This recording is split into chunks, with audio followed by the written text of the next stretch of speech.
Hello र नमस्ते सबैजनालाई। फेरि पनि तपाईँहरूलाई रिजङ ब्रदर्समा स्वागत छ। र यो ब्लग चाहिँ बोधगया बिहारको हो। यो एक्चुअली यो ब्लग चाहिँ मैले जनवरीमा रेकर्ड गरेको थिएँ र यसलाई चाहिँ म अहिले मात्रै अपलोड गर्दैछु। र अहिले चाहिँ यो बिहानको समय र हामी चाहिँ अहिले बिहान यो मेन महाबोधि टेम्पलमा छौँ र यो चाहिँ बिहान हामीले छेपो पानी चढाएको भगवान्लाई।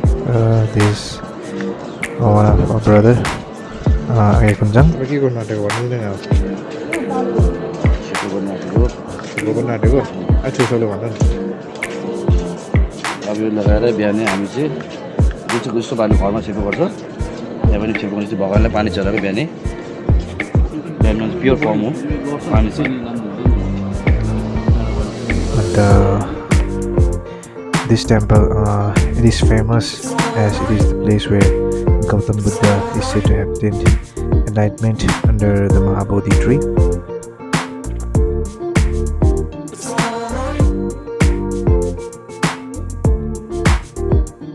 त्यसपछि हामी त्यही छेउमा टेम्पलकै छेउमा लेक छ, बिचमा चाहिँ भगवान् बुद्ध हुनुहुन्छ। त्यहाँ पनि गएर हामीले प्रेयरहरू गरे। यहाँ पनि पूजा गरिसकेर हामी अर्को माथिपट्टि गयौँ। लेकको भ्यू चाहिँ यस्तो छ, एकदम प्रेयर फ्ल्यागहरू पुरा लगाइरहेको देख्न सक्नुहुन्छ। वरिपरि पुरै प्रेयर फ्ल्यागहरू छ। यसलाई चाहिँ हामी लुङता भन्छौँ।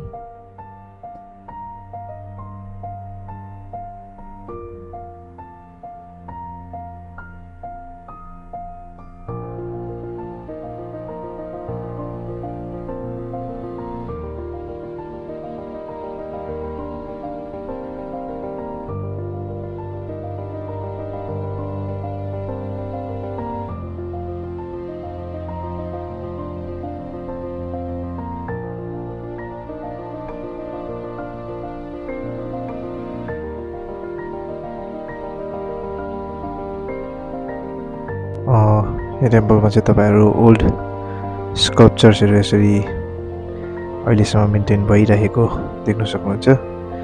यहाँ चाहिँ वरिपरि यस्तो स्कल्पचर्सहरू एकदम राम्रो कन्डिसनमा छ।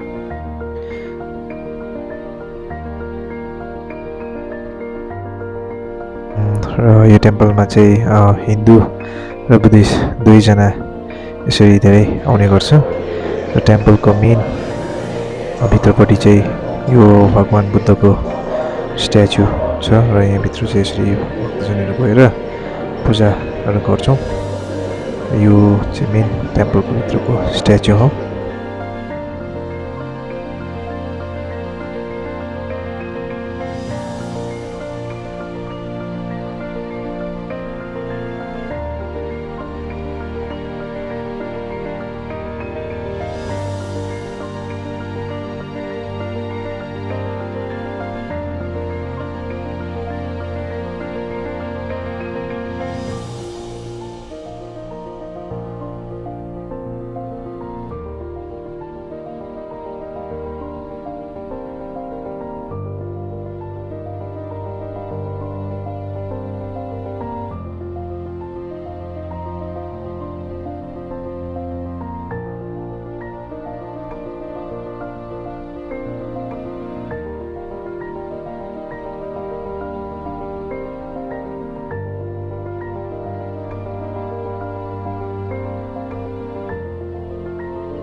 यसरी नै यो जनवरीको टाइममा बोधगयामा यसरी पूजा हुँदाखेरि चाहिँ ठुल्ठुलो रिम्बुछेहरू आउनुहुन्छ र उहाँहरू चाहिँ एकदम ठुल्ठुलो रिम्बुछेहरू हो र यसरी उहाँहरू पनि त्यहीँ बसेर 1 मन्थ 20 डेज जस्तो बस्नु भएर चाहिँ यसरी पूजा गर्नुहुन्छ र यसरी भक्तजनहरूले रिम्बुछीलाई भेट्नु सक्नुहुन्छ यो टाइममा चाहिँ।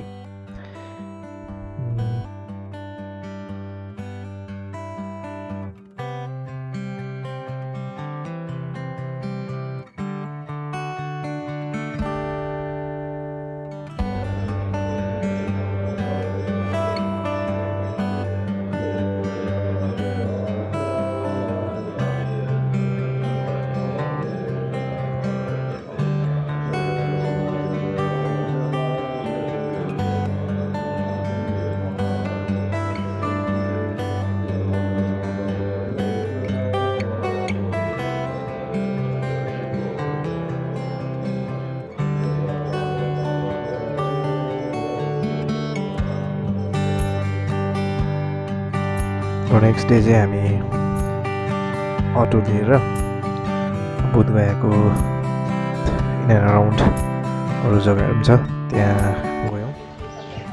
अहिले चाहिँ हामी लड्डुगाउँ छ, हामी गयाबाट यता लड्डुगाउँ एकछिन दर्शन गर्न आएको। यो चाहिँ लड्डुगाउँ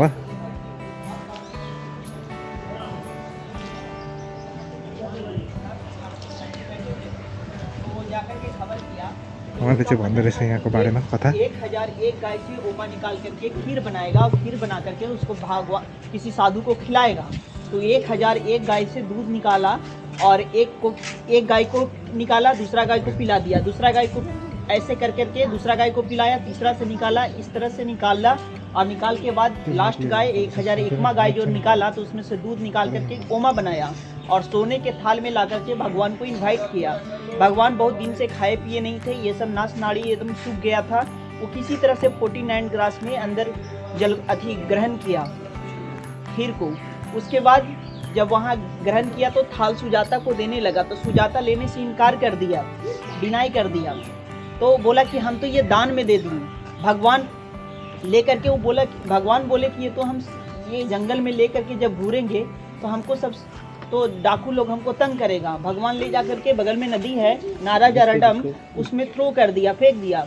लेकिन यहाँ अपोजिट दिशा में साउथ टू नॉर्थ धारा था और अपोजिट दिशा में थाल उड़ने लगा, उड़ते उड़ते आकाश में चल गया और आकाश से जाकर के आवाज निकला कि बिना कि इतना तार को मत खींचो कि वो टूट जाए। उसके बाद भगवान आकर के यहाँ बैठ गए और बैठने के बाद उनको सब तंग करने लगा। जो यहाँ पे गाय चलाता था ना, वो सब तंग करने लगा कि ये जादू वाला है, ये जादू दिखाता है। भगवान यहाँ से तंग आकर के वो जाकर के हाँ जाकर के दोरजो दिन में एक घास लेकर के बैठ गए।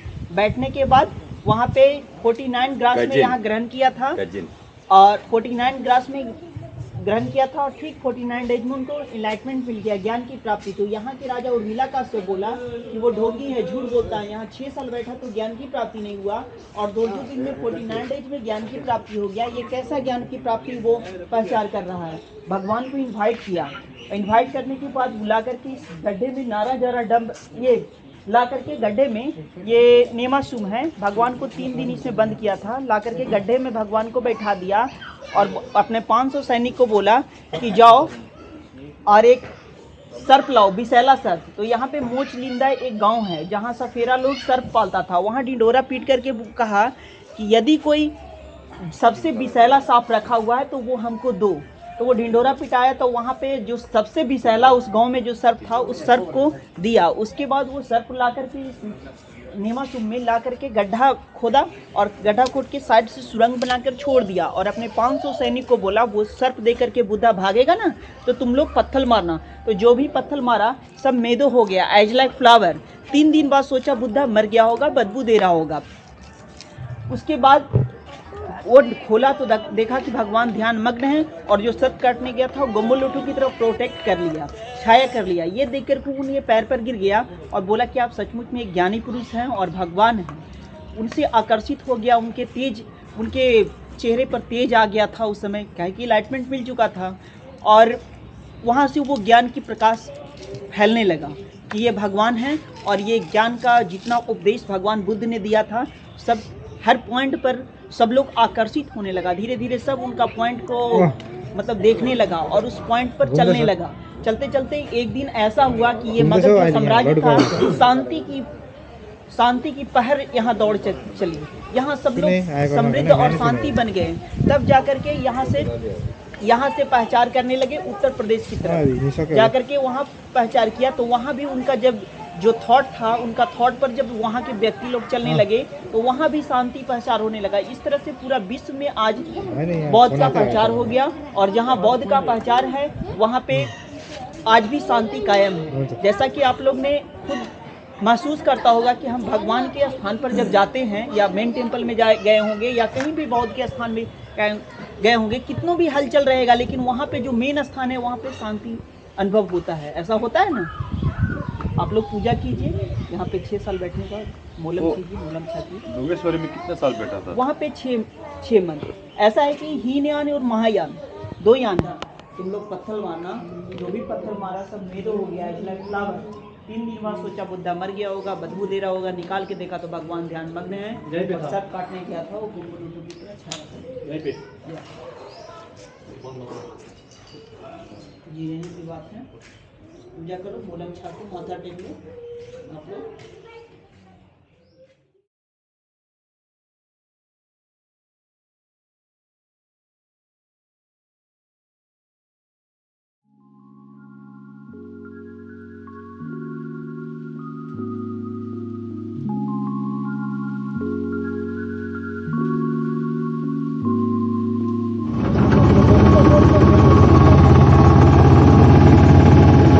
हालत अर्कोमा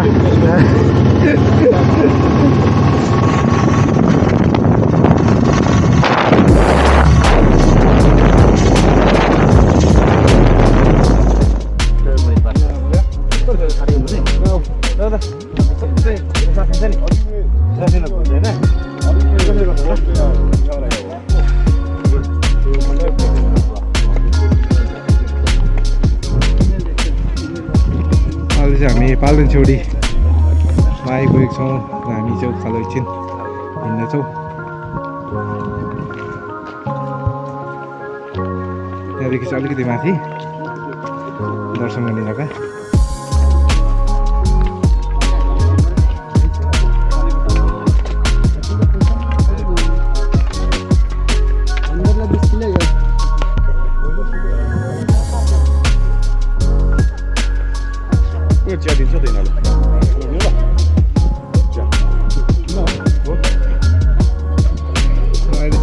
भर्खर यहाँ पाल्देनछौरी पुगेको। यहाँ माथि ब्ल्याक टी दीजिए। Thank you. Black tea.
चलो आगे बढ़ो।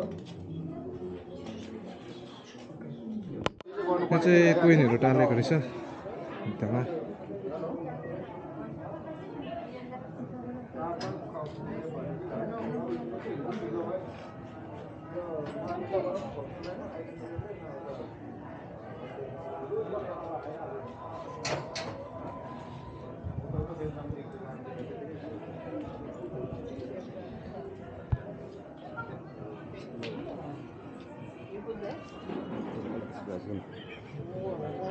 के गर्नु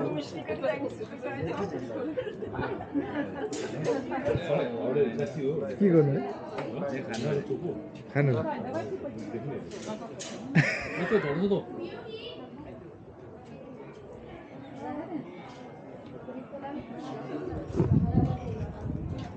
त्यो धुवा चोपको छ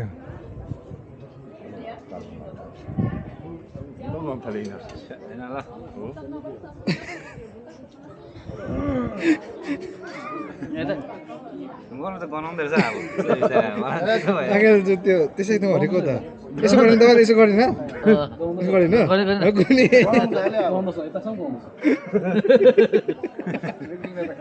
गुम्सेको रुममा जाने भित्र अघि फेरि रुममा कटाइ यसो गर्दा हात पनि धोँदै जिउ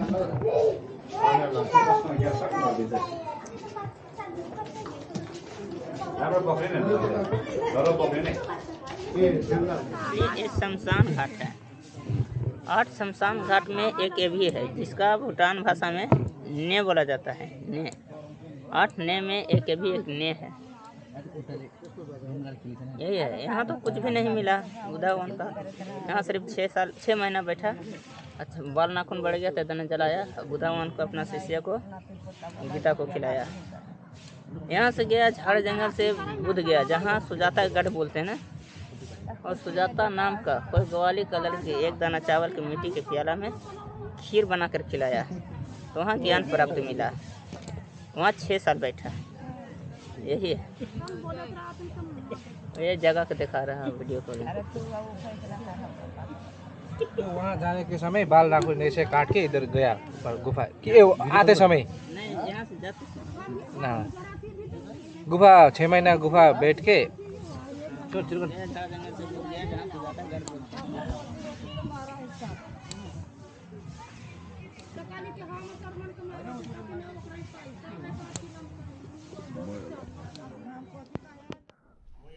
यो चाहिँ हामी त्यही दिन इभिनिङमा गयादेखि त्यस्तै 15 मिनट्स जस्तो छेउमा ग्रिन टाडा टेम्पल रहेछ। यो टेम्पल चाहिँ हामी गएको थिएनौँ र यो टेम्पल पनि हामी त्यही दिन भिजिट गरेर हामी इभिनिङ भइसकेर बादमा बडा बुद्धम गयौँ र त्यहाँ जाँदाखेरि चाहिँ क्लोज भइसकेको थियो। त्यसले गर्दाखेरि चाहिँ हामी त्यहाँबाट फर्क्यौँ। यो चाहिँ ग्रिन टाडा टेम्पलको टपबाट देखेको भ्यू चराहरू एकदम मजाले हेरिरहेको देख्न सक्नुहुन्छ। र यो चाहिँ ग्रिन टाडा टेम्पलभित्र बनाएको